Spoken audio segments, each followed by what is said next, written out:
So I'm going to be waiving my first Selectwoman's comment, and I just would like to instead read a statement on the recent tragic death that we learned about over the weekend of Nicholas D'Onofrio, who was a member of the Madison community.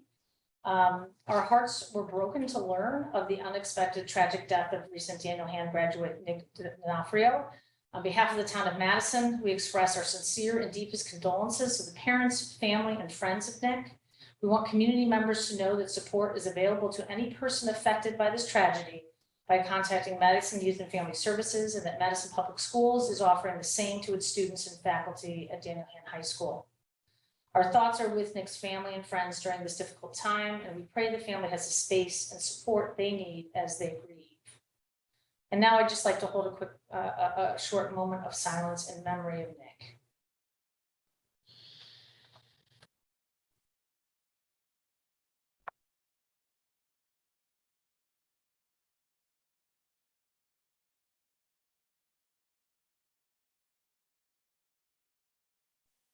That then, it's hard to move on from that, but we will move on to the next item on our agenda, which is item number 4, liaison report, selectmen comments. It's been a quiet summer for me. I think a lot of committees did not meet during the month of August. So, Al, any reports on your end? Briefly, the Academy Center Building Committee has been meeting regularly, bi-weekly, and they're currently wrestling with several different architectural designs, trying to figure out which one to select and commit to. So they're moving along. It's a bit slow, but they're on schedule. Okay, great. Scott, do you have any updates to? I don't think there was any meetings, were there? No, I mean, obviously just back and forth with this tragic death and just the scary implications of what has happened here. So I'm saddened. I'm very sad. And obviously working very closely with Madison Youth and Family Services. There's one other item, actually. I was just thinking the library. Unfortunately, our library director, Sunny, is moving on to a new position, so she'll be leaving in September. We wish her well. It's 5 minutes from her house, so obviously she had a bit of a commute coming here, and she made a big impact on the library. And we'll miss her tenure, and I'm sure they'll be starting a search process and find another fantastic person to lead the library. So we thank her for her service. Okay, with that, then I guess we can open it up to citizens' comments. Do we have any citizens' comments? There's a hand raised, Nicholas Grasso. I will unmute him.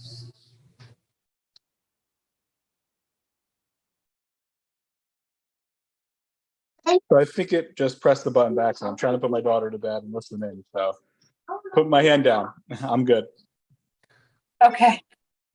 All right, any citizens' comments? Yes, state your name and address, please. Yeah, Lauren Noble, 13 Georgetown Circle. I read with some concern the meeting minutes of the August 22nd Academy Building Committee meeting, and at that meeting, Selectman Goldberg, in the minutes, it says you stated that the committee shouldn't dismiss the idea of asking the town for more funds. And I was just wondering if that's something that this whole board supports, and because I was concerned, I think that taxpayers sent a clear message at the meeting about the school spending, and I was just wondering where the board stood on that. Thank you for your comments, and I'm sure that at one point the committee will come and report back to us where they are in the budget process, similar to what the schools have done. So, but we're not taking it up at this meeting. Any other citizens' comments or questions? Okay, moving on. I guess I'd like to make a motion to approve the consent agenda as presented. Moved. Second. Okay, great. Comments, questions, all in favor? Just yeah. thanks to some long-term members of the senior commission. I know Jerry and Lori were both very dedicated. They were there when I was liaison. and we're going to miss their service. So thank you very much, and best of luck in your future endeavors. Yes, we've got a number of openings on the Senior Services Commission now. We've had a few people move out of town, so obviously if anybody's interested, please reach out to my office and we'll get you through that process. So we'd like to get the commission filled soon here, and it's an important one. It has a big impact, I think, on the operations of the senior center. So with that, all in favor, say aye. Aye. Great. All right, moving on to item number 7. So I'm going to invite up our Cheryl Trent with our consultant on the strategic plan. And she's going to give you guys an update. We have our retreat next week, I think towards the end of next week. And so this will help us kind of get our minds oriented around what's going to happen at the retreat. And also she can give you an update of kind of where we are with the just the process. So I will turn it over to Cheryl, and Zach has joined us as well, who also works with Cheryl. So welcome. Thank you. Good evening. Nice to see everybody again. Let me change my background. Sometimes as a panelist, it looks kind of like you don't really want to see what my office looks like tonight. So I believe you have all met me and in some form or fashion have met Zach. So what I wanted to do tonight was take you on a quick tour of how much work we've accomplished to date and give you a preview of the retreat. And as Ms. Lyons said, answer any questions that you may have of us. So as you recall, this was 5 phases. We are all the way through phase 3, which means that we've been meeting weekly with a core team. We have been meeting with your strategic plan advisory committee on a monthly basis, and they've been really wonderful to work for. We've engaged your community in various forms and fashions. We've had the large-scale community visioning session. We held a number of focus groups there on site in Madison. Zach conducted multiple interviews. We did a survey of your community, and we have all of those reports done and loaded in so that anybody can see them at any time. You do have a web page devoted to your strategic plan as well, and I would definitely encourage you, anybody watching or listening to this meeting, to go to that website so that you can stay involved and see the latest updates and reports. So a few key things, some are fun and some are maybe less fun for you, but your strategic plan advisory committee has selected a logo for the strategic plan and also a tagline for the strategic plan. Both of those will be used in the documents. You'll see them on your agendas, and moving forward, you'll see that branding and that imaging on your strategic plan. The tagline is charting a course for Madison's future.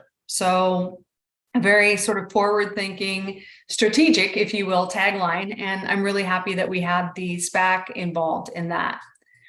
The other main work that the SPAC has been doing is reviewing the language for the strategic plan up to this point in time. So Zach and I are going to work with you during your retreat, which, as you all know, is next Friday, not this coming Friday, but a week and a half from now or so. Friday night and Saturday morning, broken into 2 4-hour groups. We're going to work with you to develop a very in-depth process and conversation around the key areas of focus, what that means, what you as the Board of Selectmen would like to see as outcomes, working with strategic goals. In order to really focus on that, we asked the SPAC to help us refine a vision, a mission, some values, and a few very broad key areas of focus that can jumpstart our conversation. Zach and I have found that if we get too tied up in the mission and the vision and wordsmithing and trying to figure out what's exactly right there in the middle of a retreat, we just don't have enough time to really have the conversations that you really want to have around the key areas of focus. So a little bit later this week, we'll be sending out a packet for you. It'll have your agenda so you can see exactly what's going on Friday and Saturday. It'll have links back to the information that you may want to review, and it will have some attached documents that we will ask you to review prior to our retreat. That'll include things like the engagement summary report that's about 2 pages long. That'll be the strategic plan definitions. And it will absolutely be this language that SPAC is recommending, your Strategic Plan Advisory Committee is recommending around the vision, the mission, the values, and generally what we think the key areas of focus might be for you all. So we're super excited to be back with you on that next a week and a half or so from now, Friday and Saturday. The timeline past there is a little bit less structured. What we do know is we want to take your language that we create during that retreat. We want to put it into a strategic plan document and work with SPAC to make sure that that's something that they can recommend back to the Board of Selectmen at such time as you all choose to adopt it. And it kind of depends on how far we get in the retreat as well. If we get a little stuck on, say, a couple of the key areas of focus or goals, that might be something you want to throw back to SPAC and say, hey, can you all keep working on this over the course of a few months to see how we can make it better? So we've learned not to set sort of a hard and fast like wall or window or box around this, just in case you might need to take a little extra time and a little extra work to make it what you want to. So that's my speed version update. I'm sure if I missed anything, Ms. Lyons will be happy to throw down. But Zach, was there anything else? Since you'll all sort of meet Zach in person for the first time next week, I want to make sure if I missed something, Zach has an opportunity here as well. No, I think that's a great rundown. What we'll be looking at for next week is just, I'm very excited to meet everyone in person, excited to get to work. And yeah, I think we've got a couple of great days ahead and we'll get a lot done. I do want to just say that SPAC has definitely had some robust conversations around choice of words and how to describe things. So, I mean, the good thing is we have a lot of really, I think, forward-thinking people that take this very seriously. So that's good. And I know it's going to be a much larger group now when we do the retreat. So obviously I look to you guys to manage that and help us weave through that, because we may not all align necessarily on some things, but I think you use the 80-20 rule. You're like 80% okay with it. You're never going to be 100% with everything, right? In this type of document. So it'd be good to have you guide us through that process. But I think we're in a good spot now, kind of moving along. So forward to the retreat, and there will be food. Can't remember if you mentioned that, but so because I know it's starting at 4 o'clock into the dinner hour on Friday and then Saturday morning. So we'll try to keep people energized and maybe throw some sugar in there as well. So. And some fun. Any questions for Cheryl or Zach? No? Nope. Okay, great. So we will see you, in 2 weeks' time, or just under 2 weeks. So thank you. Absolutely. Thank you all. Have a great night. Thank you. And also just for board members, if you don't get anything from them, you said it's going out towards the end of this week, right? Yes, we have a core group meeting this week, Ms. Lyons, and so it's going to be after our core group meeting. So it'll probably be the 30th in the afternoon or the 31st when it goes out. I want to make sure you get it a week ahead. Yeah, when you over Labor Day, if you hadn't gotten anything, just let us know. We'll make sure you get it before the meeting. So, okay. All right, great. All right. Next up is an update on the proposed revisions to the senior tax relief ordinance. I'm going to actually let Jacqueline, I just did some summary slides on this real quickly. Austin is also here. And I'll just let her share the slides. But we talked about this several months ago, and this is, the board is, the town is required to relook at these ordinances every 5 years. And so we started that process. I think things didn't go as quickly as we had wanted, just because of some different issues we came up against. And then also there was supposed to be a working group from the Board of Finance, and Fillmore was leading that, but that kind of didn't crystallize. So because of his departure and everything over the summer. So just to refresh everybody, if you want to go to the first slide, and this was prepared by Austin and his team, Heather, but and I just made a few, why are we doing this? We kind of need to reevaluate it. I think there's some ways that we can help some of our more vulnerable residents even more so. The staff has noticed this as they've been kind of administering this over the couple of years, where there's some issues that are, so we're not able to help some of those people as much because of the way the programs are designed. Also to continue to recognize longevity in town, and that's why the senior tax freeze program had been put in place. But there's some struggles with how the current program works, and we want to make sure that, we're doing that in the way this is set up. And then there's always been this battle between the freeze concept versus the abatement program. And so right now people are having to choose one or the other, and it requires a lot of work on the staff's part to figure out who's going to benefit from what and which program they should go into every year. And then also the application process is pretty burdensome for each of the different programs. And then also we have a budgeted amount every year of 1% for this, but we're actually, because of the way the program is designed and the qualifications for it, we're not actually using that every year. So, so we're under even half of what we budget every year on how to help some of these seniors. So these were kind of some of the issues that the staff went away to look at, and they've had a number of working group meetings. It's complicated because you have to deal with the assessor's office, the tax collector office, and then look at the ordinances and legal constraints. So they've come up with some recommendations. So if you want to go to the next slide, I think I just refreshing, Jacqueline, if we go to the next one. This just is the programs that we have again. I think you've all seen this before. Jen, you'll have to educate yourself on these, but it's a little complicated, but we've got some good background materials for you on this. These are the programs we have. So and then one of us is a state program.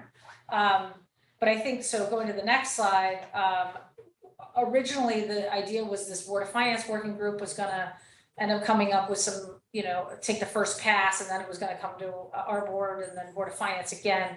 I think in order to make this go into effect for 2024, we really have to get this thing moving now. We got a little delayed, and I feel this is important because some of these seniors every year are struggling with the same issues, and we want to just get these resolved with some of the stuff in the way the programs are designed.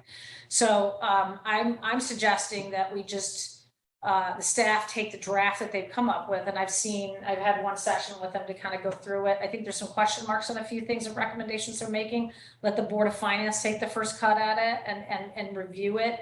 And then because they have to, they're ultimately, I think, the approver on the senior tax relief program, correct? Correct.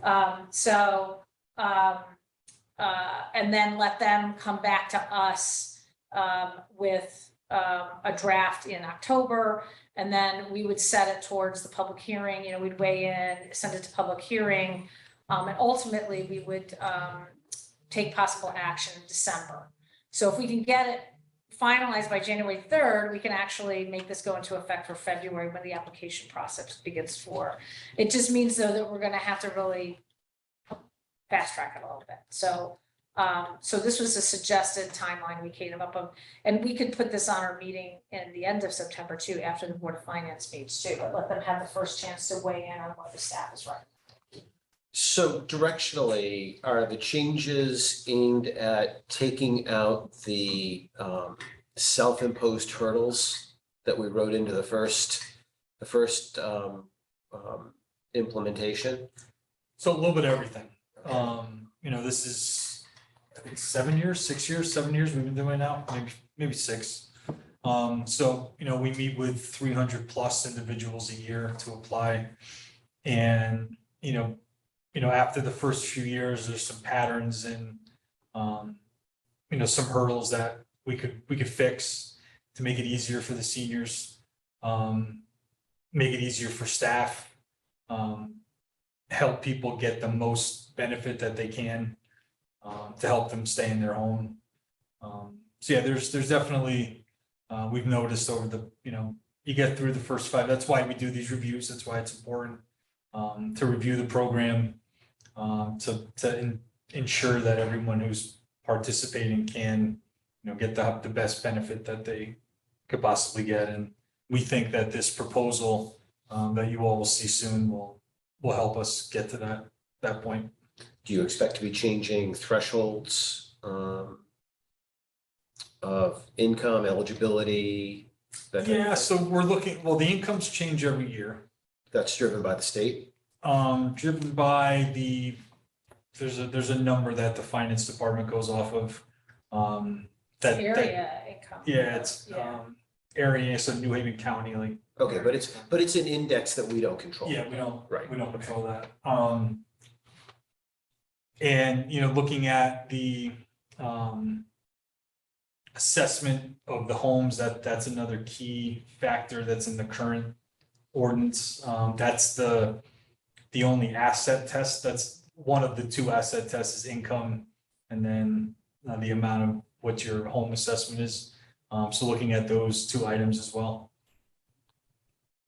There's also just some other nuances in it that I was, just surprised about. And one example, just one.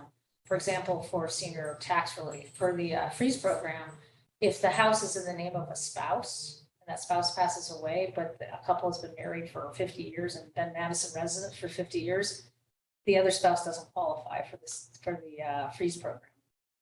So, things like that. Whereas I think, for whatever reasons, things were held in one person's name. So there's some things like that we've had some issues where seniors who'd been in town for a long time and then, they were benefiting from the program and then all of a sudden, they have somebody pass away, they're no longer able to get the benefit anymore. So some stuff like that are like fixes, I think. There's a long list of them, to be honest. Yeah, And like there's the tax collector I know is concerned that people who are behind on their taxes because they're having financial difficulties, they don't qualify for any help through this program. And there's some people that, they're behind on their taxes because they're struggling, right, financially. So those types of things, I think that they're trying to identify where they see repeated patterns where they feel these people need to get some assistance. Excuse me, Austin, the camera is not picking you up. If you would. That's okay, Al. No. Well, I think the public should see who's speaking. Yeah, and we didn't introduce Austin as There our you go. Director of Beach and Recreation and Senior Services. So, it's supposed to be by voice, so, but it doesn't be doing a great job. Strategically. Yeah. And then the only other observation about the subscription rate, the 0.5% against a budgeted 1%. Yeah, My recollection, Al, I think you're gonna remember this, is that we did the 1% to give ourselves room to grow into it over a period of time. Not that we would be fully subscribed right out of the gate. So we expected that it would be some time before we reached that fully subscribed. So the 1% was even prior to the freeze coming to existence. It was just the local and the state relief. So even with the addition of the freeze program, we're still only at 0.5% allowance.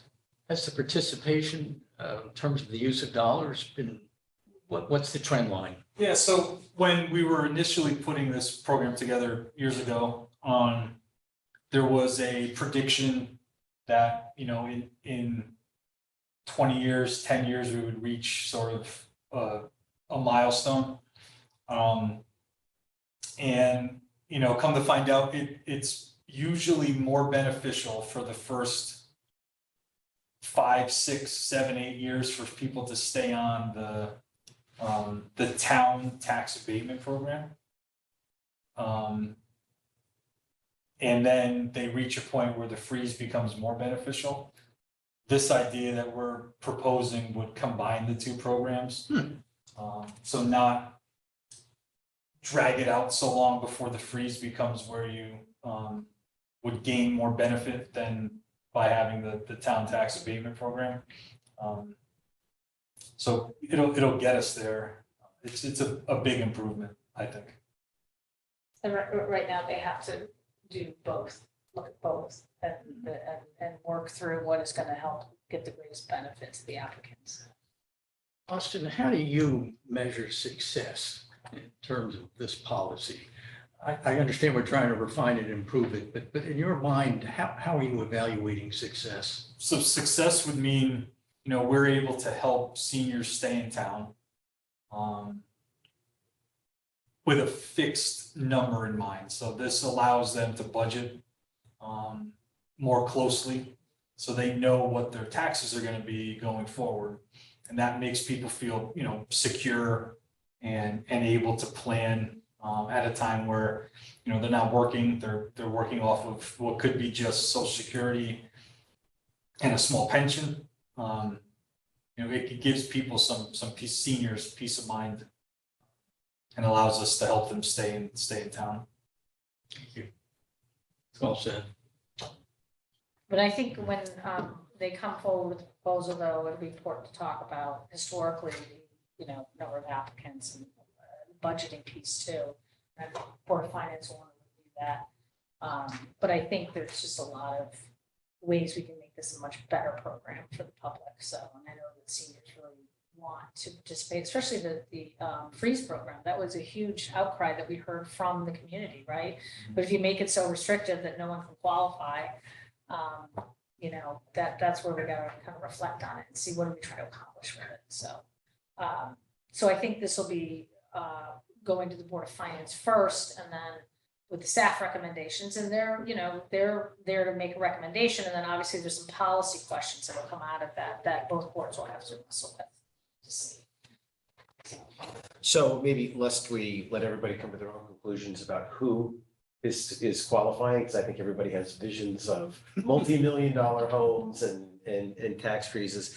Austin, can you speak a little bit to the income and house value limits? So those are the two asset tests that we perform, is income. And I think if we go, I don't have the paperwork with me, but it's somewhere, you know, in the $90,000 a year is the max income with the max number of years in your home. So 20 plus years as a homeowner in town.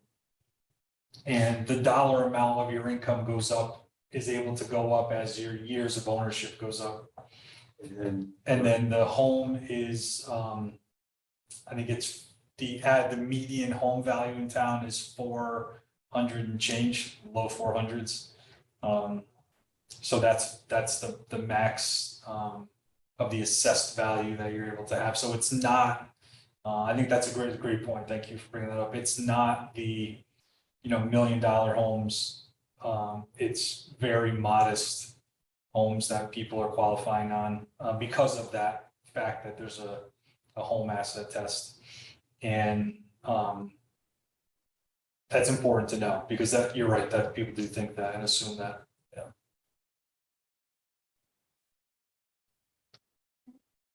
Any more questions? And then we'll be digging into this a lot more, I think, in September and October. So, okay, great.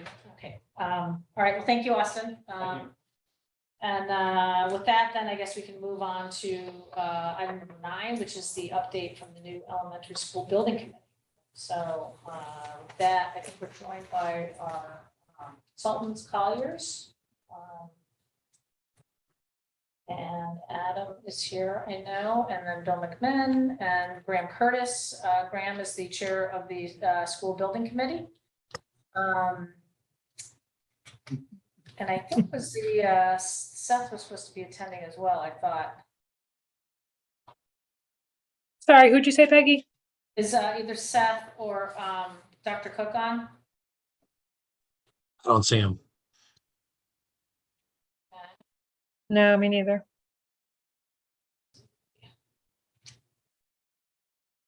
Give him a second, let's see if he was running on.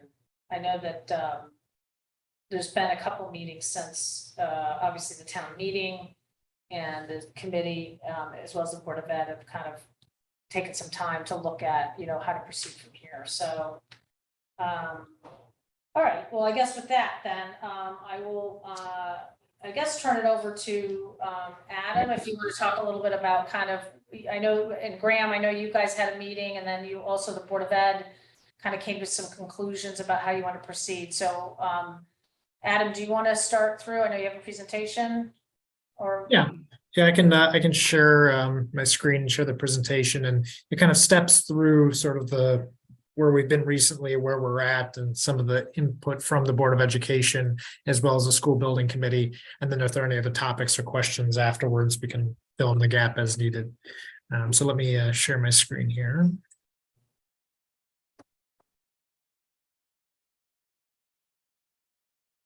Now make this full screen. All right, can you see the presentation okay, or is it on the wrong screen? Oh, we can see it. It's kind of got the next slide Presenter. over. Yeah, presenter. Yeah, let me, yes, let me try this, this way. How about that? Yep. Perfect, perfect.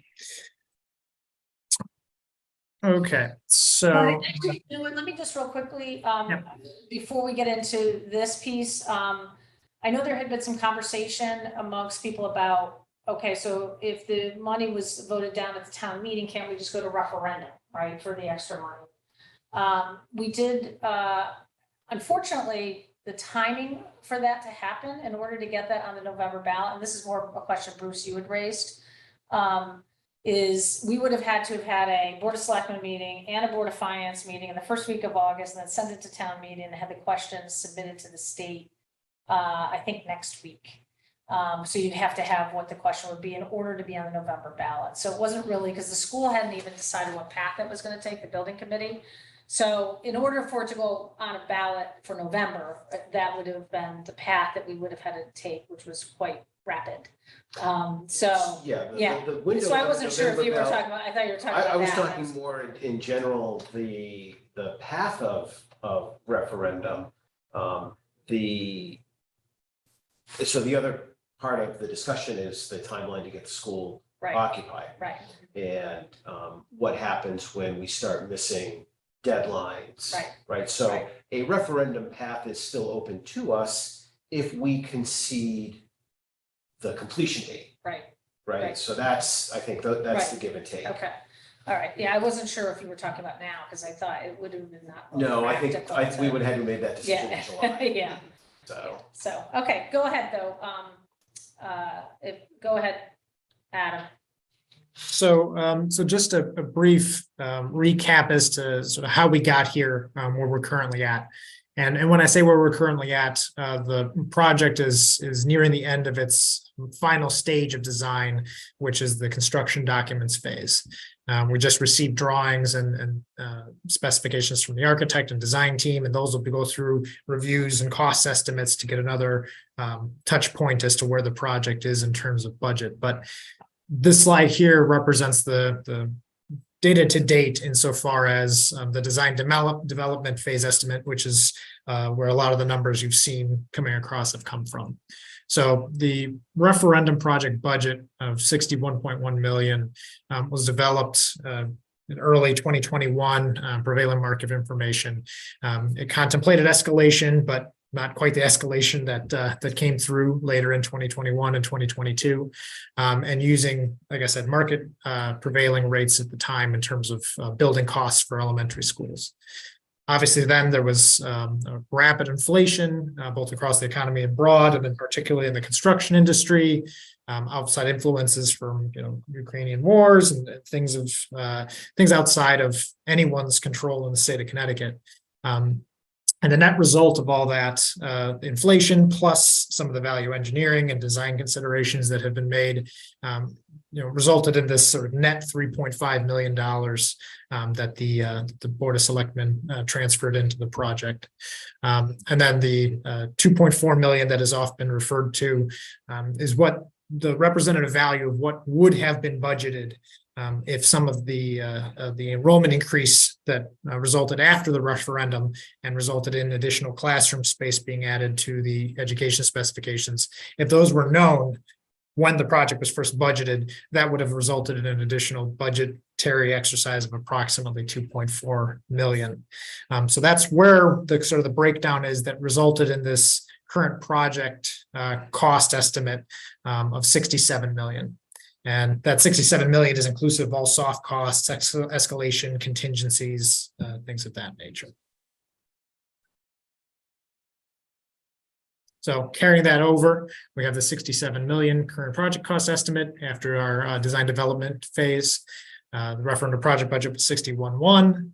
3.5 million has been transferred, resulting in a current project budget that's been authorized of 64.6 million. So that yields the $2.4 million remaining deficit. And that was that $2.4 million deficit what was the subject of the town meeting when the vote was when it was voted down to move the additional monies into the project to help meet that deficit cap. So just digging in briefly about the rationale for that request for the 2.4 million. It wasn't necessarily that the project was dead in the water if it didn't receive the 2.4, but it puts a heavy strain on the project scope. As you've heard from some of the Board of Education meetings and school building committee meetings, there's been a lot of scope that's been cut from the project and moved to bid alternates and reviewed to make sure that the project can keep moving forward.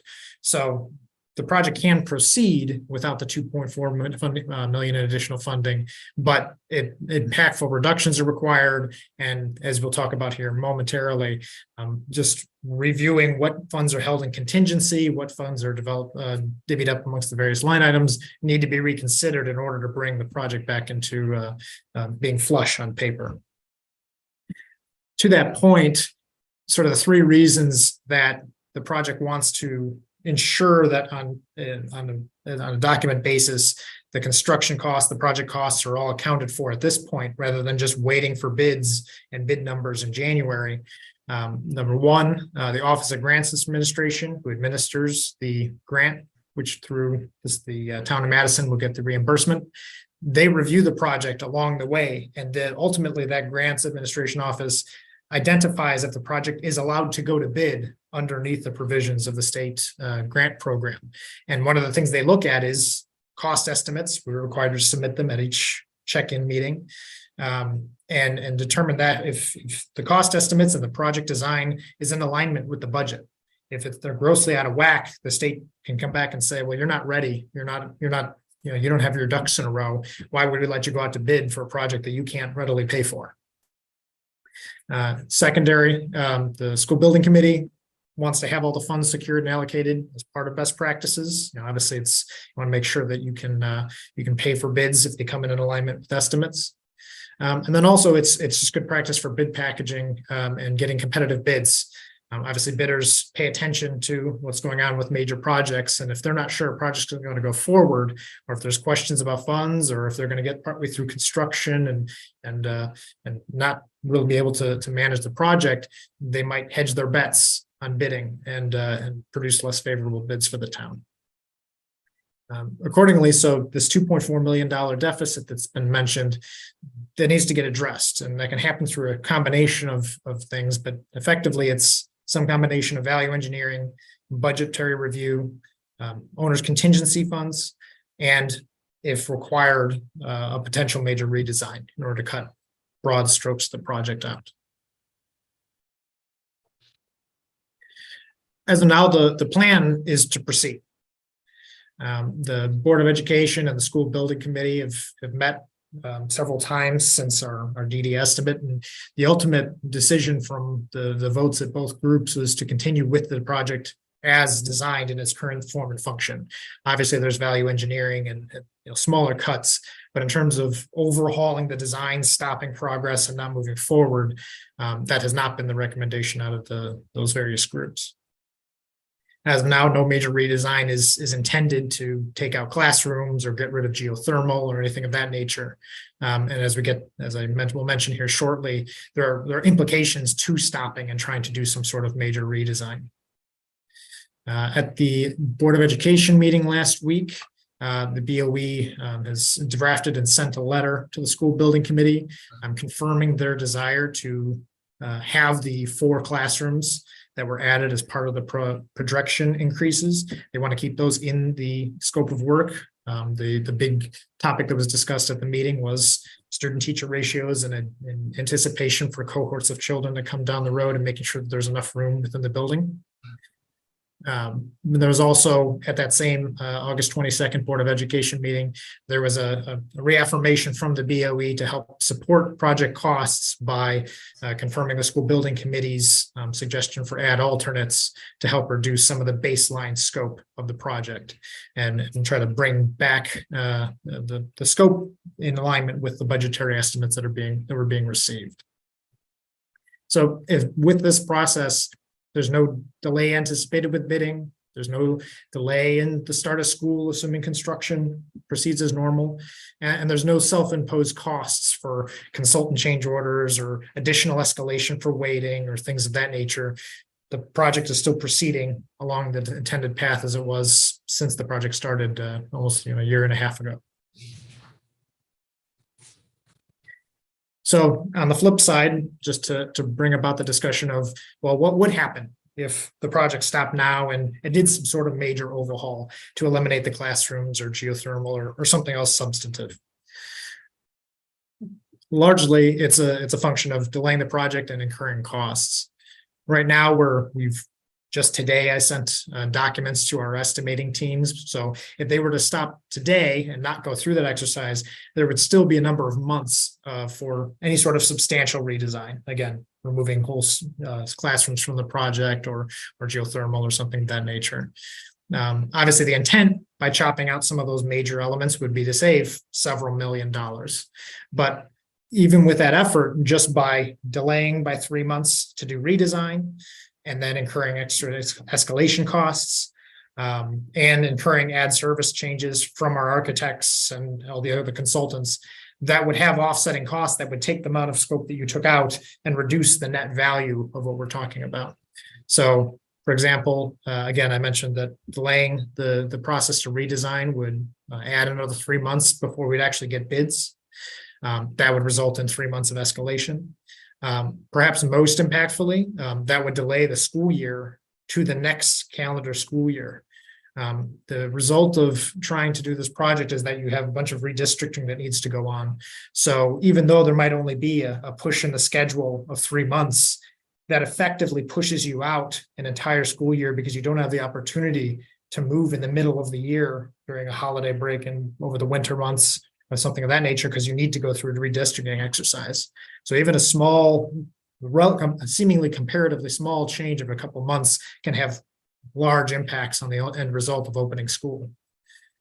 And then additionally, there would be an estimated cost impact of around $1.4 million in added consultancy fees for redesign, as well as the escalation costs. And then on top of that, there's just the 1 year additional operating costs for the other buildings that were intended to be closed while the schools have to operate for another year.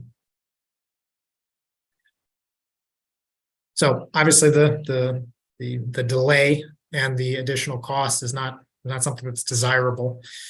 So that comes back to the first question: is how do we resolve the deficit, this 2.4 million that we were talking about? Value engineering is obviously something that's ongoing and it's still part of the process. The design team, construction management team, Colliers, your OPM, and the other consultants, they've known since design development ended that there might be a need for additional cost savings, and that's been reviewed and discussed at a number of our weekly design meetings.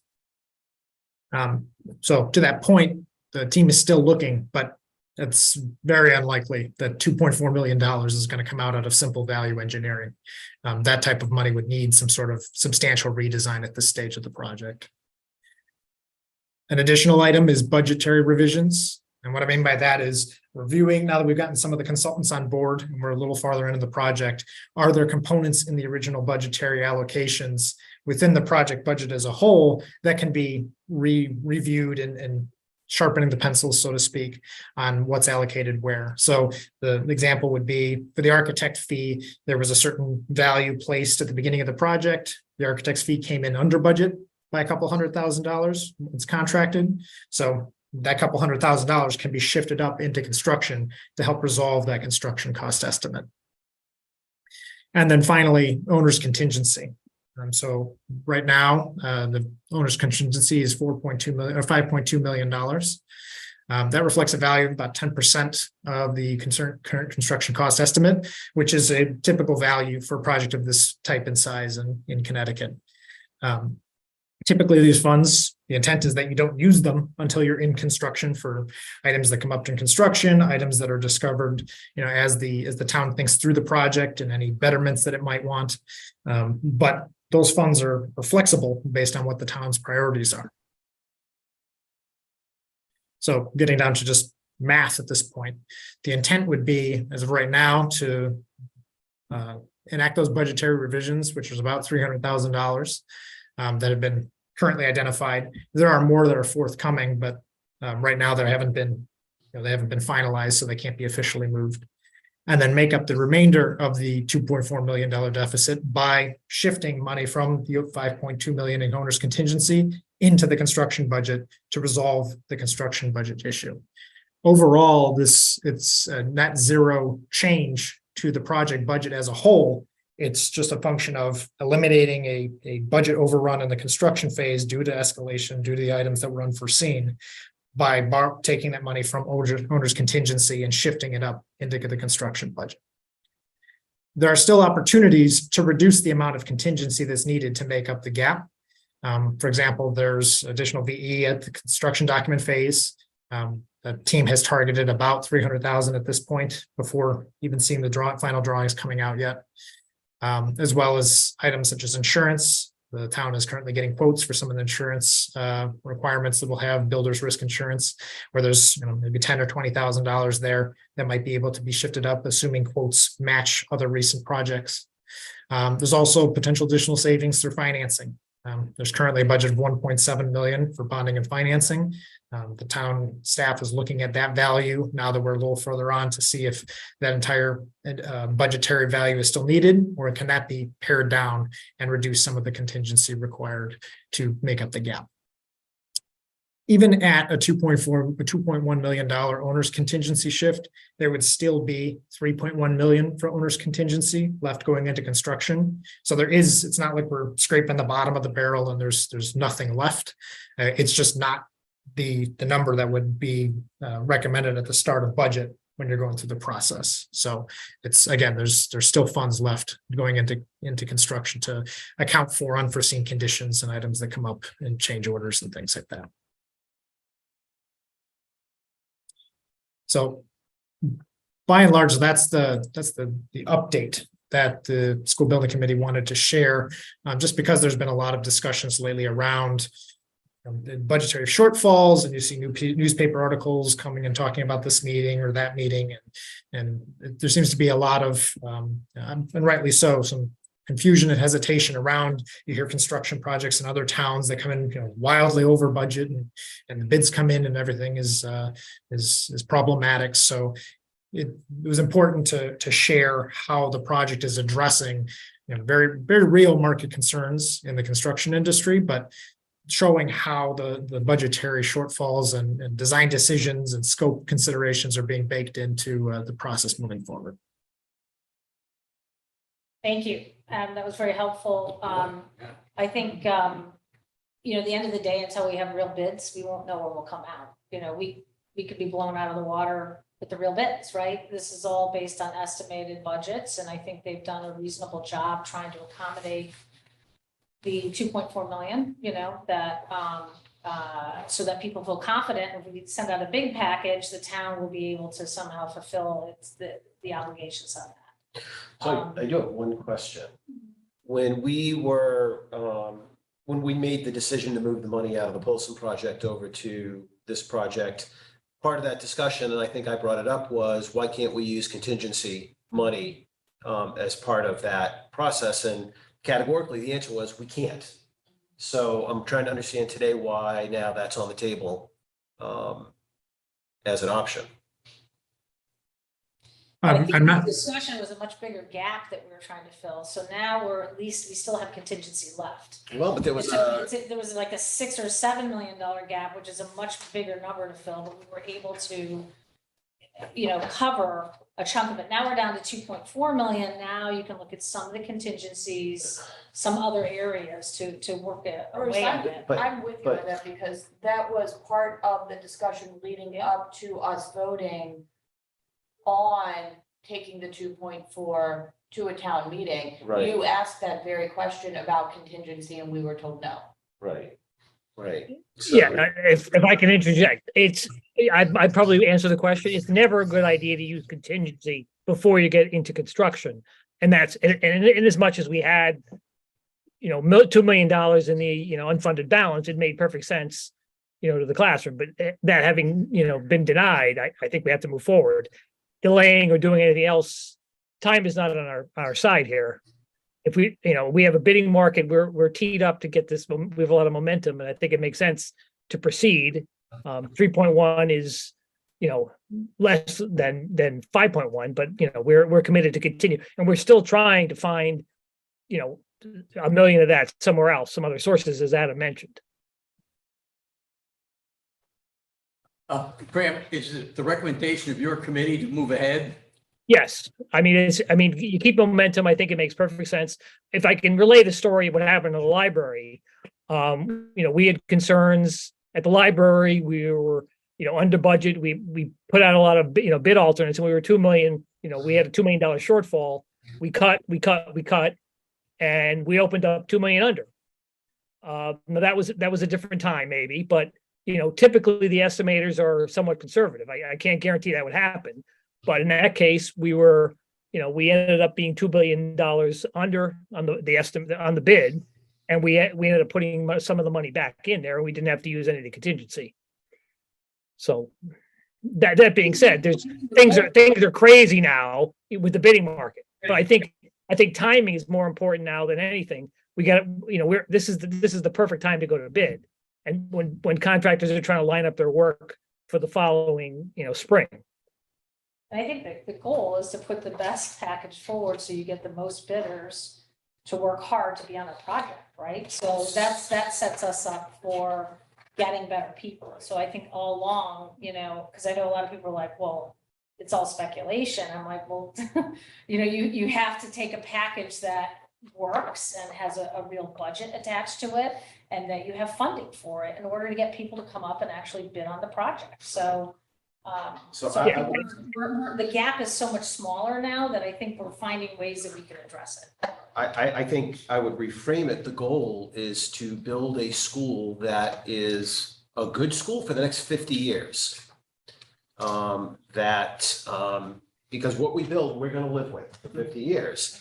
And we have, we've put a bit of an oddball choice here, left hand, right hand, what do we want to cut off? If we lose a year but get a 50-year school that we're all really happy with, is that a good trade-off? And we've got the Board of Ed, the administration saying, we really need this space, we really need these features. The world happened around us. Nobody could have foreseen the changing landscape of costs and supply issues. And maybe the right thing to do is to take a breath. Not change the design, but to re-engineer how we get that money so that we build the school that we're all going to be proud of. I think we all want that school, but we're so far along. What's the harm in going out to bid and then in January, see what the bids come in? If the bids are way over our budget, then we have the opportunity to say, we're committed to the design, let's go get more funding and take the question to the town. But I think to do that now, it's speculative, and we're going to spend $1 million possibly or whatever. So I feel like we've got something that works now, and they're confident that they still can go out to bid with this and see where we are in January. Maybe we won't, maybe we'll luck out, I tend to agree, Peggy. I think we want to at least understand what the bids come back with first, before, making any rash decisions. I mean, we've got the A team here. We've got Graham and Adam working this thing, and the Board of Ed, candidly, all committing to us that this is the right answer. This is a smart decision. And so, I think we've got to, rely on the expertise in the room, Billy included, to help us navigate this in a world of a lot of unknowns. Well, are you saying, though, that you think we should what is your solution going forward right now? So I'm still stuck on the contingency fund and the availability of the contingency fund. 60 days ago, it wasn't available. Now it is available. I don't understand that. Well, it's not that, I don't think he was ever saying it's not available. It's just he's saying best practice is you don't rely on that to take this out to bid, right, Graham? Well, I also think it was a big difference between design phase and construction phase too. So this contingency was meant for construction phase, and we weren't in that yet. Is that fair, Graham? Yeah, correct. But until we get the bids back, we don't know where we're gonna be. Yeah, so I guess what I'm saying is I'm uncomfortable with the way the money is moving around. I'm losing track of it. Quite frankly, I don't really understand it. I just have visions of a school where you open the bleachers and you can't use the floor. That's the risk of doing more value engineering, Bruce. I think if we force them to continue to do more value engineering, we risk the issue of exactly what happened at hand, which was minimizing, the actual footprint of the school or capabilities of the school or whatever, right? We've got to be careful with that. So that's why we rely on experts to help us navigate this. So how much of the contingency is too much? And we're going into this using the word, this is not best practice. But we don't know that we're gonna need the contingency. That's the whole point. There's a lot of. So you get the uncertainty estimates in the back. construction market. We don't have the bids back, and this is coming in, this isn't like, building a house where you just hand them the architect's designs and they give you a budget. This is what, 20 bid packages, Graham, or something you were talking about? It's highly technical. So I guess I'm questioning, you would rather wait around until what? Like, what would it be how would we address this issue? Like, I'm confused about next steps. So I'm talking about two things at the same time. Yeah. I'm talking about the way the money is moved around and my unease with that. The other is, the value engineering. There's already been millions of dollars of value engineering to get the project to this point. So when do we take a breath and say, we shouldn't be holding ourselves against this deadline for the school year? That we should be making sure that this is really the right school to build. But let's also be explicitly clear, guys. At the end of the day, the contingency was there for a reason. It's not moving money around. Contingency is contingency. It's there for these exact unknowns. We don't know. We moved $3.5 million out of the Polson project over to the elementary school project. That wasn't contingency though, Bruce. Because we couldn't touch the contingency in the elementary school. I don't think it was that we couldn't touch the contingency. I think we're playing with words now. I think it was that we were recommended not to touch contingency because we were not in the construction phase yet. And we're also. That's my understanding. The deficit. We're down to 2.4 million, and there's a list of things that they've been looking at. So look, to me, we are not the people that should be deciding if the specifications for the school are the right. That's what the Board of Ed is doing and the school building committee is doing, okay? They're the experts and they're comfortable moving forward with the design as it is. They're, chipping away at a few other things, but it's still gonna be the larger footprint that they think is needed. So it's not like they're eliminating the gym or they're taking away, those types of things. I think they're focused on, this is what we think is necessary to move forward. So they're recommending, let's see where the numbers come out. They just removed Bruce's parking space though. Well, I think that our role in this, to be honest, is, we would be awarding the contract, right, to the bidders.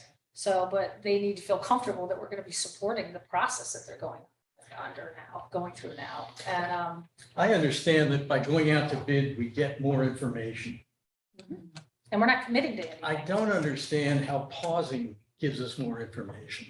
That's what I'm stuck with. It seems to me everything's pointing towards, let's get the bids and see where we stand.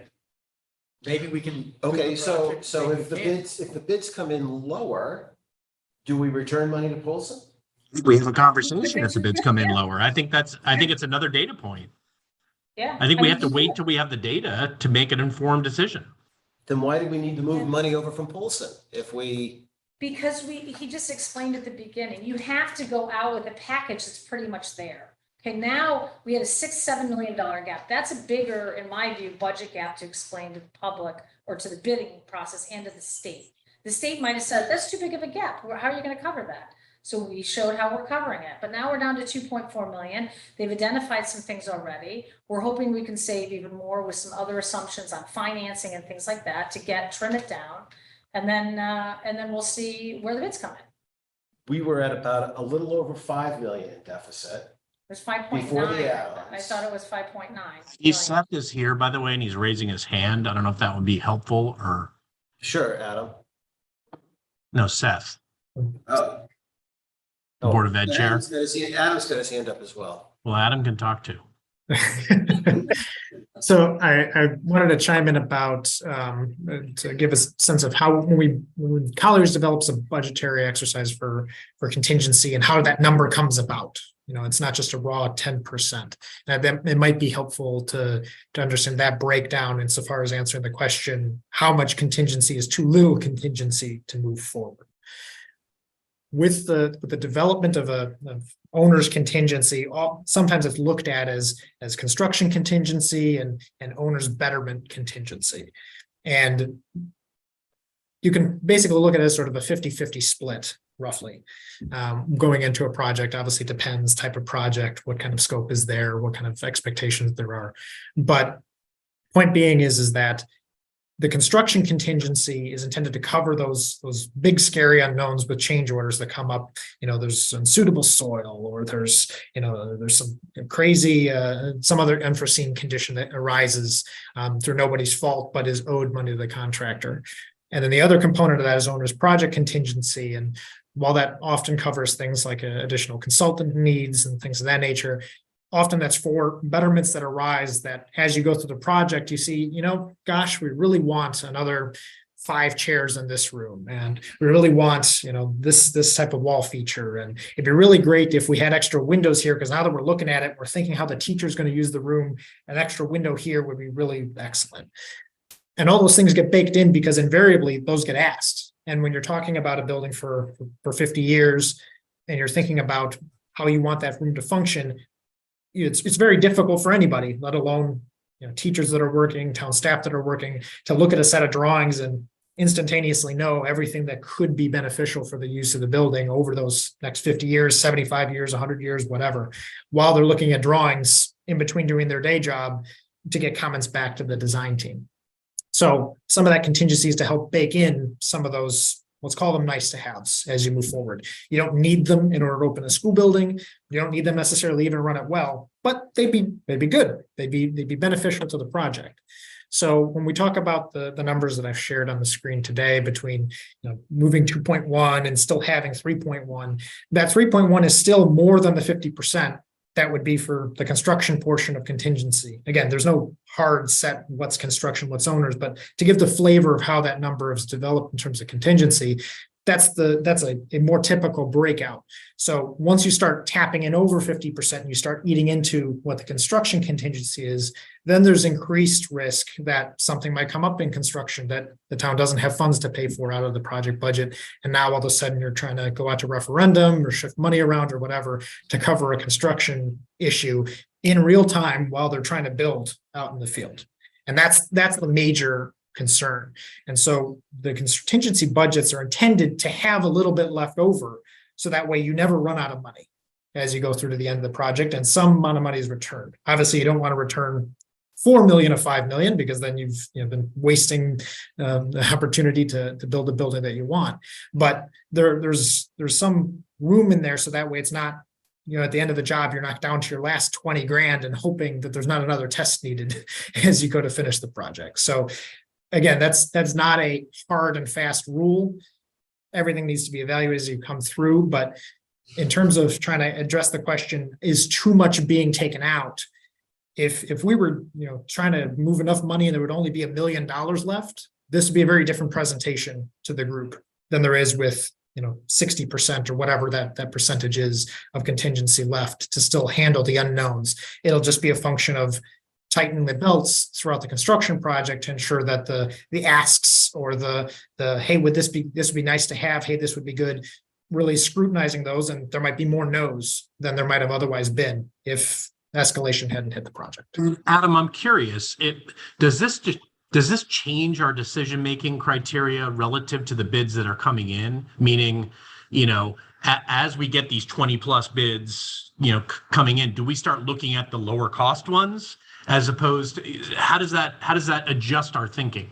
It doesn't adjust the bidding process because that's going to be delegated to the lowest responsible bidder. There isn't a quality-based function. We can't just pick this electrician because we think they're going to do a better job, even though their price is more expensive. The town selected a CM through the construction manager process so they can have a qualifications-based representative on their behalf serving as the day-to-day point person in construction. But the bids themselves still go out, and if they're responsible bidder and they're the lowest bidder, they're awarded the contract under the public procurement process. So that process doesn't change necessarily as a function of this. To the point that has been discussed here, though, once that data is known, whether it's on budget, $1 million under, 100,000 over, whatever, how the remaining deficit, if there's a deficit, or how the remaining extra surplus funds for taking some of the alternates, that discussion happens once those numbers come in and it's understood what's happening moving forward. And if the project does come in well over budget, as a lot of towns have been unfortunately experienced on some of their, admittedly more difficult to bid projects, and they might not be as appetizing to bidders, then there's a real discussion about how to proceed. And sometimes the answer is, well, we go out to referendum, or some clients we have just choose to wait wholesale and see if the market cools down.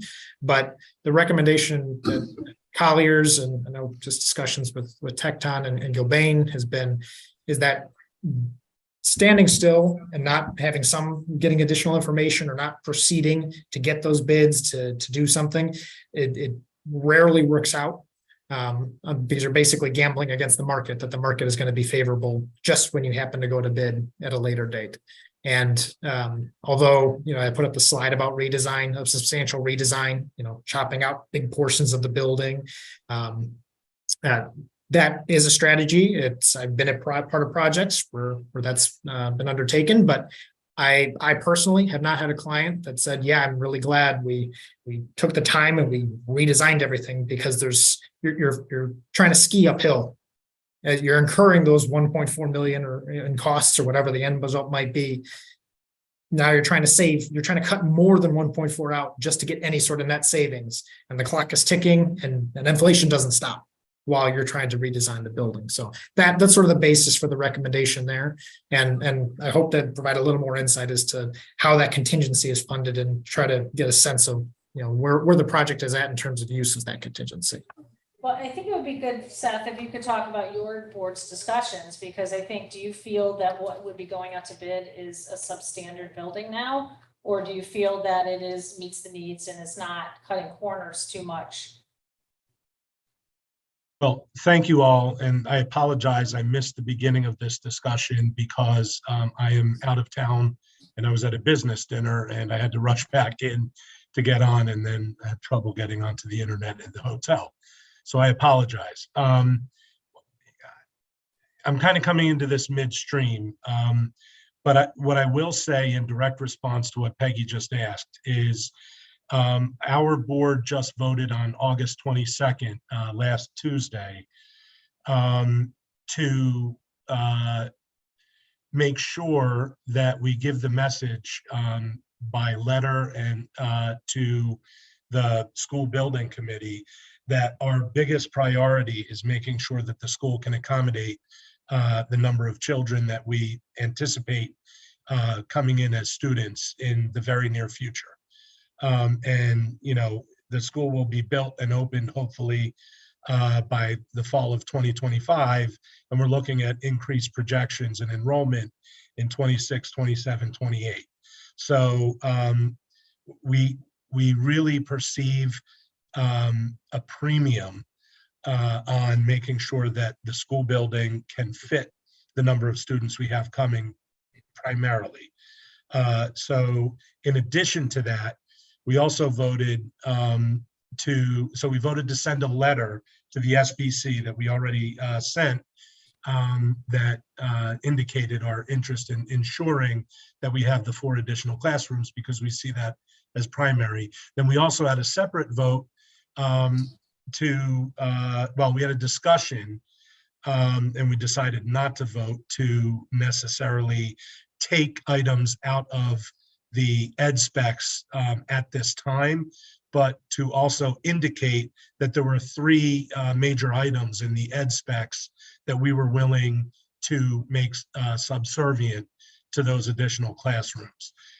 We haven't taken it out yet because we want to take a wait and see approach to see how the bids come in. But we do not in any way, shape, or form want to delay the project.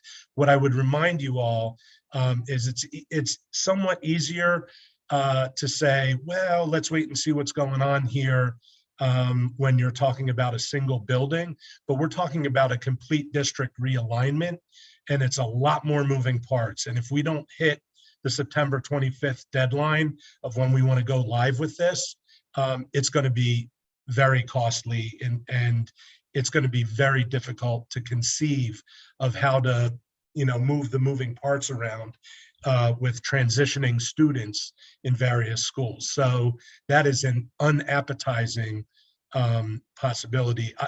We are encouraged that it appears that we may have turned a corner on some of the construction and supply costs.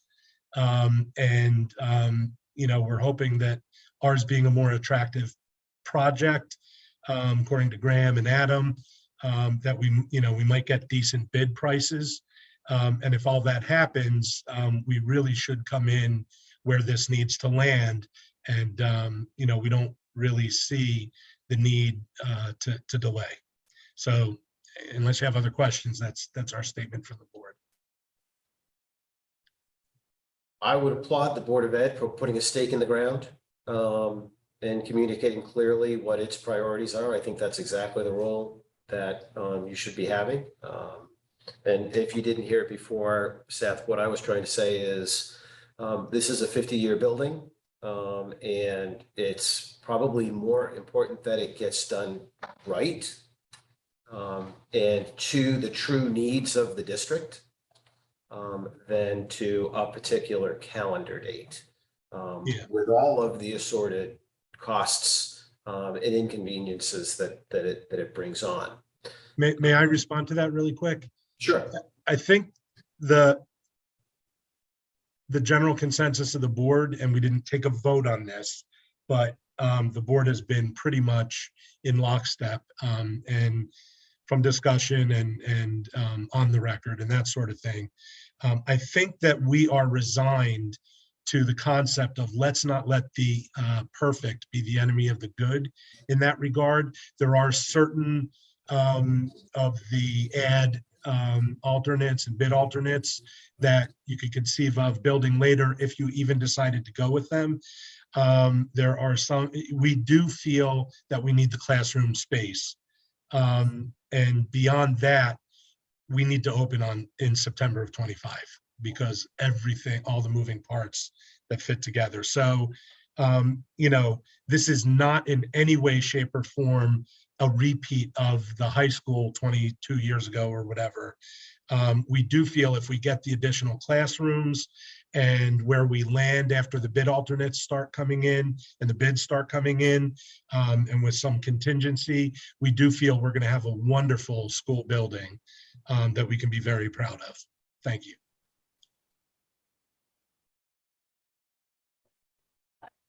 So to your earlier point, the building committee is exercising its prerogative to allocate this contingency money to move the project forward, right? Or are you seeking the Board of Selectmen approval of this? I think the board's role will be to authorize them to go out to bid, which would be coming in October, once you finalize the packages. We would have to do just a resolution authorizing them to go out to bid. Okay, so we would be voting in that sense. So they're exercising their prerogative to assign this contingency money to fill the gap. And I think though, but I think when you talk about this, this is just on paper demonstrating that they would be able to fill the gap, right? It's going to be a totally different discussion when they actually get bids in, right? So, Exactly. So I feel like this is it's a speculative conversation right now. So, I mean, Graham, you will have to put forward this information to the state, correct? As well as, really, it's just the state explaining kind of how you intend to work through this deficit if the bids came in penny for penny based on the cost estimates, right? Is that, who do you have to show this to? We have to show the estimates to the state that we, you know, that we have a project budget that makes sense. So I can speak a bit to the overall process, and I had outlined this at the Board of Education meeting last week as well. The state, per the grant requirements, ultimately gives the approval that the town, in whatever processes it has, is authorized to go to bid underneath the grant program. The sign-offs in advance of that state meeting and approval are from the authorities having jurisdiction for building code, fire code, ADA and health. The school building committee needs to approve, and the Board of Education needs to approve that it conforms with the education specifications. Once those signatures are gathered on the bid package, then that goes before the state for their final review and confirmation that yes, it's within the parameters of the bid, the grant program, and you're authorized to go to bid. Insofar as how the intermachinations of the town between Board of Selectmen, Board of Education, School Building Committee, those vary township to township, but in typical form, the way that Colliers sees this typically break out is the School Building Committee manages the budget that they are assigned within the referendum, and then the individual day-to-day shifts. We need $1,000 from contingency to increase this minor consultant's fee. That happens at the School Building Committee level as part of their ongoing votes. And that happens, hundreds of times over the course of the project, because there is so much intra-budgetary shifting once we get into construction.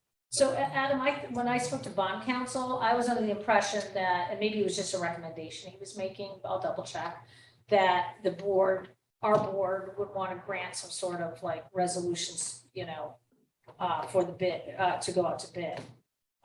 So maybe that was just a recommendation he was making. So you're saying it's not required? Not by the state. Once the state receives the package, the purpose of those checkoffs is to ensure that the package that the state reviews has the town's blessing, so to speak. So that way they don't go approve it and then find out that the Board of Education is vehemently opposed to this going to bid because it doesn't want advancement. Okay. But I'll double check with bond counsel on what our steps would be as a board then. But I thought that was one piece that would be part of that, but I might have misunderstood that. I'll double check.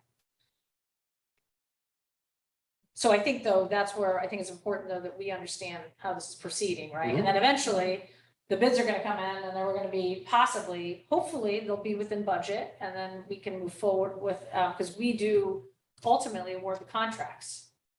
So this award does the contract award. So, so I think that's kind of where we would, that's a clear line that we would have in terms of authorizing them to proceed. But you wouldn't want to not award any contracts, right? If they go forward with bids and they get bids that are acceptable. So, okay, so that's kind of where we are. I appreciate the update. I know this has been a struggle and disappointing, really. The last month or two, so much work and time and effort has gone into this in a very uncertain time as well, with the construction market and a number of things. But I think that you found a good path forward, and I think trying to turn unknowns into knowns before final decisions are made, I think is always a good thing. So. Okay. Is that good? Yeah. All right. Good. All right. Well, thank you. Appreciate it. Thank you. Good night, everyone. Pulse. So with that.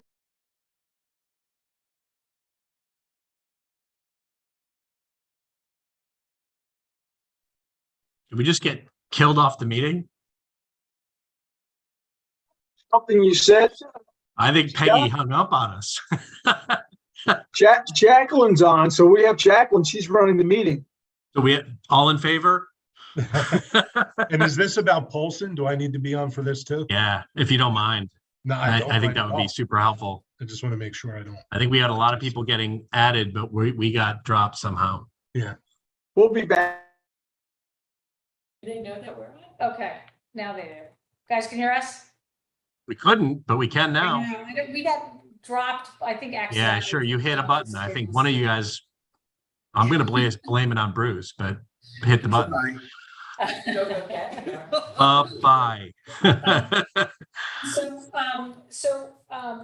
Where we had left Polson was that we had set up in our last meeting kind of a working group that included myself, Bill McMahon, Dr. Cook, Blair, who was working with us from Colliers, Sam DeBura, and the Emily from the school facilities committees who chairs that, and then also Catherine Hart, who's the principal of Polson. And this is a group that is going to be kind of overseeing the project as we go forward, because there's a lot of moving parts. There's the generator project, and so we wanted to have kind of a group shepherding this through. But the key question that had kind of been looming was the issue of geothermal. So we asked Blair to do a lot more detailed analysis. I think you guys saw an early stage of that at one of a previous presentation. And then we had, I think, 2 or 3 meetings with Blair to go through and ask a lot of questions about whether or not geothermal was really the right choice from an economic standpoint. And I think the conclusion, at least the consensus of the working group, and when I say consensus, it was 100%, everybody agreed that we don't vote because it's a working group, is that we should be proceeding with just more of a conventional HVAC system, what they call a VRF system. And Blair can explain that better than me. And so I'll let him highlight really what the messaging was with the group when we went through the analysis, and not to mention the fact we don't have the money to do geothermal because of the way the budget is structured right now. So with that, I will let Blair just give some of the highlights of kind of why the group kind of wanted to move forward on this path. And our goal is we really need to launch this RFP now for the system, because as you saw, it's a very long timetable for Polson because we have to do it all during the summers. So time is of the essence in this project. It's already going to drag out for many years. And we really want to get out there and get the system designed and start that process. So Blair, I will let you weigh in. Absolutely. So the comparison, we looked at a lot more detail. Can everybody hear me? Yep. Okay, perfect. Sorry. So we went into a lot more detail on the engineering side, on the analysis that BL Companies, the engineer that did the initial feasibility, was able to provide. A lot of it came down to pros and cons. For the traditional type system, we've got a shorter construction schedule. It can be phased a lot easier because each heating and air conditioning component is segregated. It's more independent. It's not reliant on central geothermal water piping system. It has a lower expected energy cost. The cons, it's got a slightly shorter life expectancy of 20-ish years. It does have slightly higher maintenance costs, and it will rely on some of the existing hot water heating infrastructure. The geothermal, again, pros and cons real quick. We've got the lowest carbon footprint, the longest life expectancy, the highest equipment efficiency. And then the cons to that, and I'm going to add some additional cons based on the overall analysis. The cons, it has the highest implementation costs, as we've discussed. It's got the greatest impact to the site, requiring significant excavation around the baseball field. And it's got the longest construction schedule, and it's going to be the most difficult to phase because all systems are going to be dependent upon the geothermal condenser water piping. So to add into that, Polson is an older building. We want to get another 20 to 25 years out of this. And I believe it was Dr. Cook that brought up the point that the next major project at Polson is probably going to be a renovate like new. Now, that being said, with the geothermal system, we're going to be putting in, hypothetically, if we were to pursue that, we would be putting in a well field that's sized for the current building. And that well field should last for 80 to 100 years. If we're going to renovate like new in 20 to 25 years, that well field is going to be twice as big as you need it to be. So it's going to be a significant upfront cost for something that, again, is only going to last for the anticipated useful life of the building, which, you know, arguably 20 to 25 years before the town would consider to do a renovate like new. So that being said, the unanimous recommendation was to pursue conventional systems. Again, the pros, it's going to reduce the project schedule significantly. It's going to alleviate quite a bit of the phasing concerns that we had. And there's going to be minimal impact to the site because we're not drilling, we're not affecting the baseball field. Long and short, there you go. Any questions, discussion?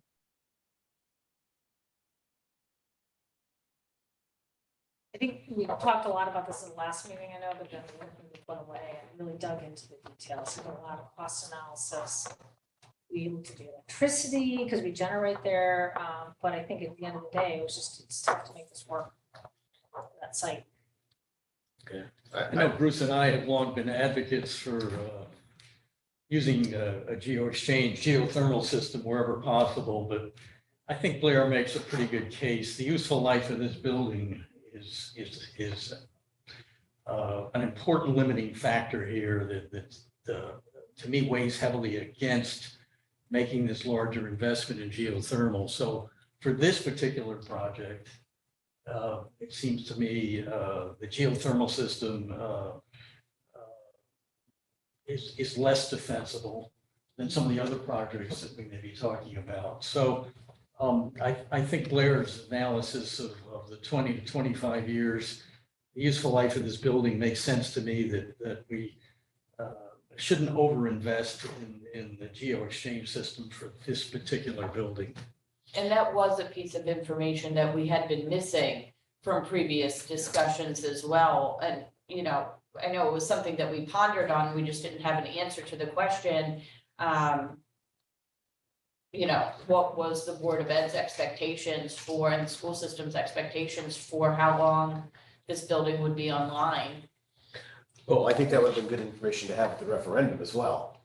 Yeah, but I don't think that doesn't mean you're gonna close it in 20 years. It's just saying the building's gonna need significant renovation in 20 years. So there might be a decision to renovate as new. That's what he's saying, right? And that's gonna be where in 20 years, we're gonna do another facility study, look at our buildings, where are we gonna, because we'll also, that's gonna be our emergency shelter, right? So that they might decide to preserve that building, but it's gonna be, I mean, I was just in there today for orientation because my son's going there and he's in an interior classroom and it was 10 degrees warmer in the interior classroom than standing in the hallway. So, you know, the building, this is just getting at least, you know, the temperature worked out. So, you know, but they've done some great things in the interior, new lockers, you know, new spaces for people to sit and enjoy. The Outdoor, exterior. yeah, there's a lot of nice amenities and things they're doing to upgrade it. But I think 20 years from now, there'll be another discussion about where do we take this building now going forward. But I probably won't be involved in this discussion, so. And to clarify, I apologize if it's seemed like we were making a recommendation. There's no recommendation, there's no assessment or analysis indicating that the building doesn't have a longer useful life. That was, again, something Dr. Cook had mentioned specifically, is that we're looking to get air conditioning, we're looking to get the adequate ventilation, we're looking to meet all the state requirements for creating a comfortable educational environment for these students for the next 25 years. And who knows what 25 years from now will hold. You know, it could be almost anything. And we don't know what the landscape will look like. The other important factor is that we won't qualify for the 30% or 40% geothermal incentive, but we still qualify for all of the utility incentives that will be available. So there's going to be a significant amount of money we're counting on or anticipating getting on the back end of this project, regardless of geothermal or the conventional approach. Sorry, what is it about this project that makes it ineligible? we are not doing, if we do not do geothermal, we will not qualify for the 30% geothermal tax credit. Well, that makes sense. If we don't do it, if you could figure out how to make that work, we'd be grateful. We're working on it. We're working on it. But that was the only federal incentive that we could apply to this project based on the current project scope. So going with a conventional system, we would no longer be eligible for any federal incentives. I gotta ask the question, why don't we scrap geothermal in the new elementary school then? I mean, there's all of our money right there that we need to get this project done. If it buys us 25 years. The comparison, Collier's just finished a true net zero building in net zero school in Mansfield, and they don't pay anything for electricity. They generate all the electricity on site. They use geothermal. It's high efficiency. They've got a new insulated building. That's the difference, is that Polson, we're not doing insulation. We're not doing windows. We're not doing air sealing. So going with a geothermal system in that application where everything is brand new, 100% the appropriate design approach. That's energy efficient, it's sustainable, it's getting much, much lower carbon footprint because we're controlling everything associated with that new construction. Polson, we're just replacing the heating and air conditioning. You know, it's like taking an engine from one car and putting it in another. Everything else is the same. You're not changing the tires, you're not changing the transmission, you're just swapping engines. So we're not, that's Polson. The new school is a new car. That is a new everything. And that's the big difference to kind of paint the picture. Not to mention, again, it was in scope for the new school, was never in scope for Polson. So I mean, I think it's sort of apples and oranges at this point. Well, except that we're moving money around. If we hadn't moved money around, the money would have been there for it. Yeah, We're but not then moving, if we're not you moving use money it, around. We're you have to leveraging use it contingency. for That's not principal, moving money right? around. That's leveraging contingency. That's a very different conversation. No, Scott, we voted to move $3.5 million out of the Polson project and allocate it specifically to the elementary school. That's moving money. For that project, but my point is if we hadn't done that, you wouldn't have had geothermal in the new school then. And it makes far more sense to invest it in the new school than In a new school. to this building. I mean, we're gonna have to have these same conversations on Academy. The Yeah. library, they managed to make it work. The library also owned their own solar panels, I think, from years ago, so they were able to have that benefit. Is it in scope that for was supposed to be Academy? not Do we just- know? And new renovation at the library too, with all new windows and insulation and everything. So, anyway, so I think that this is something that normally would fall under the facilities committee at the BOE, but because it was bonding, we thought we needed to keep the board abreast of Did the decisions. the working group have anybody from the Energy Efficiency Commission? There really isn't an active commission anymore on it, so, so no. I will say that we had several meetings and we did drill heavily into a lot of this. And I think at the end of the day, there just was an overall comfort level proceeding, and we don't want to hold back the RFP process. So they want to proceed with the RFP so they can get the project moving. And as I have experienced today, I think it's important that we get the system, we upgrade the systems in the schools. So, well, you have, well, Brown is actually, your kid's at Brown. Yeah, So it's yeah. all better than Ryerson, right? Yo, So- Ryerson. Yeah. Ryerson's hot. Yeah, so, all right, well, thank you for all that, work on that. I think that I think that they'll be proceeding with the RFP on the, VRF system, it sounds like, so that will be kind of moving forward. All right, great. So with that, the next item on the agenda is item number 11, discuss and take action to accept a recommendation from the Academy Community Center Building Committee to award a contract to Fuss and O'Neill for brownfield assessment at the Academy Building in the amount of $28,200 and to authorize the first selectman to sign all necessary contracts and documents. So moved. Second.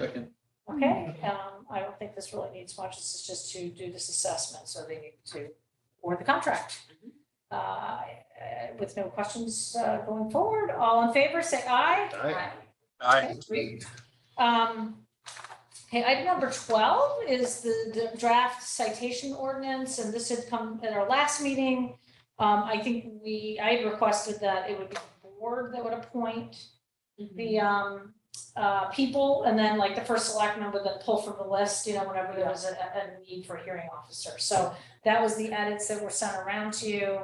And so I think really just going on to item number 13, now we just send it to public hearing. And then we can always, if people come back with comments or whatever, we can make further amendments to it. But I thought it's probably the point to go to public hearing. Yeah. Yep. Okay, great. So item number 13, discuss and take action to approve calling a public hearing in Town Campus Room A and on Zoom on Monday, September 25th, 2023 at 6 p.m. for the additional purpose of review draft citation ordinance.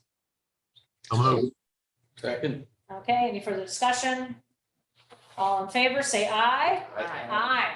Okay, great. All I just right. want to check, that's not an issue that's Yom Kippur, is it? We have a board of selectmen meeting that night, don't we, the 25th? Oh, yes, we do. Yeah, so we just booked it an hour before that. Okay. It's not a problem on my end, I just. No, I know, making sure. and usually, Al's the one that points these things out. Do you think there's an issue having a meeting on Yom? Just checking. I mean, we did this calendar at the beginning of the year. Yeah. So,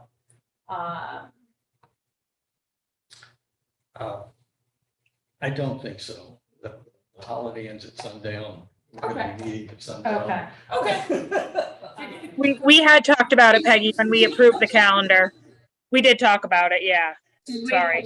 Yeah, we talked about it. I had made a note and yeah, we had said it was okay. Yeah, okay, and notably that, not all board members need to be available for a public hearing as well. So I don't know if we're gonna get crowds to this. I don't know anymore whether or not crowds are gonna show up, but I don't know if we're gonna get any members of the public to show up about the citation ordinance. So, but I will be there to record any comments. So, all right. So with that, I guess all in favor, say aye. Aye. Okay. So moving on to item number 14, are there any hands raised, citizens comments? I have Matt Gordon. I'm going to unmute him.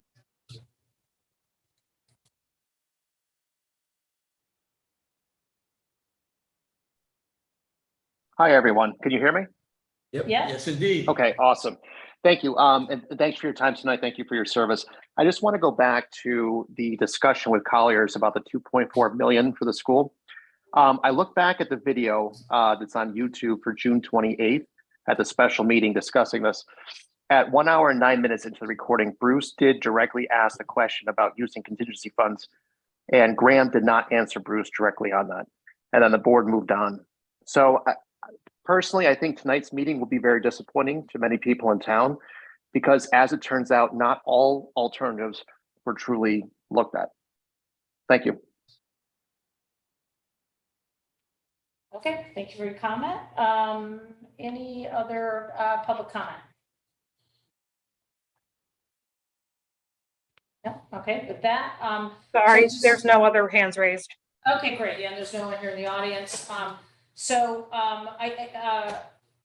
We are now going to be going into executive session. So if anybody's watching this video, I'm going to make a motion to move into executive session, and I would like to invite in Deb Ferrante into the executive session. And once we vote to move into executive session, it'll just be a blank screen, and then we come out and then we'll adjourn the meeting. So if somebody's hanging on out there, you're just going to see a blank screen, and then we're going to vote to come out. So with that, I would like to, and I guess we'll invite Jacqueline in for to executive session as well. Can I get a second? Second. Okay, all in favor, say aye. Aye. Okay, great. Okay, So, I just need to have everybody log off, Peggy. So just wait 1 second and then I can lock the webinar. Just give me 1 second. yep. Aye.